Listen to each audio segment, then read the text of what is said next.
Welcome to Agents of Screen and welcome to my spoiler-free review for the new Angelina Jolie thriller, Those Who Wish Me Dead. I am your boy Miles, aka the Bull Beyonce, and I'll tell you what I liked, what I didn't like, if you should see this film when it comes out, and my score out of 10. This film comes out on May the 14th in cinemas and on HBO Max, but courtesy of Vamp UK and Warner Brothers, they came through your boy and provided me with an early advanced screening. I appreciate that so much. This film is adapted from a novel of the exact same name and it's directed by Taylor Sheridan, who wrote S.C.R.E.E.N, Hell or High Water, and most recently Without Remorse. This film also stars Angelina Jolie, Nicholas Hoult, Aiden Gillen, Finn Little, and Jon Bernthal. Pursued by two assassins who killed his father, Connor, played by Finn Little, meets a veteran fire warden and survival expert, Hannah Faber, played by Angelina Jolie, who offers him shelter in her fire tower. When the assassins set fire to the forest in order to find them, the pair, Connor and Hannah, must survive the deadly blaze that threatens to consume them and outwit the killers fresh on their trail. As it says on the tin, this is a forest fire thriller, but ultimately,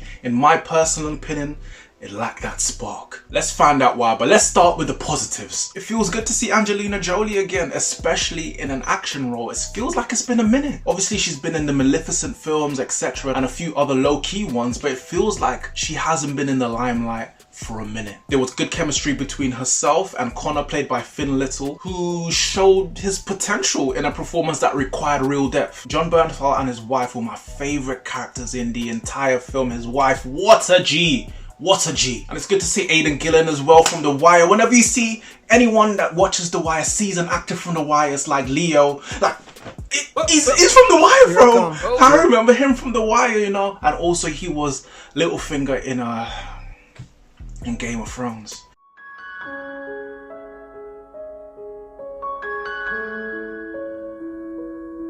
I apologize. Anytime I mention Game of Thrones now.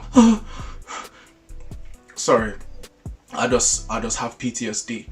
But also the film is set in Montana, USA, and because of how it's shot, the cinematography makes me want to go on a retreat there, go in a cabin. Actually, not really, you know, I'm black, I don't really get down with that. I've seen enough Jason Voorhees, Friday the 13th movies to not do that. However, it makes me want to visit and just embrace nature. I know with my things that I did like, feels like I'm slightly reaching. However, you know what this film reminds me of? This film is like a bread and butter sandwich. Still food, but ultimately lacks the key ingredients to make it memorable. I felt like they didn't dig deep enough into the main characters, which resulted in me not being invested in them or the story, which is a real shame because even though the cast is star-studded, they were underutilized for my money. Everything seemed surface layer and two-dimensional. Who do we need to worry about? What secrets need to be protected? And because that was very vaguely explained, you never really get a real grasp of the stakes. Although it was great to see Angelina Jolie back again, her character wasn't particularly interesting. The hitmen as well didn't seem menacing enough to me, and the side characters in general were much more memorable and had more to do. And this film was a lean 1 hour and 40 minutes, but somehow it felt longer than it actually was, or rather it seemed that more time should have been allocated to this and less time should have been allocated to that for it to be more balanced. Because, for example, the conclusion felt anticlimactic and rushed, and you still had a feeling of what's next? Shout out to Drake. Would I advise you to see this film?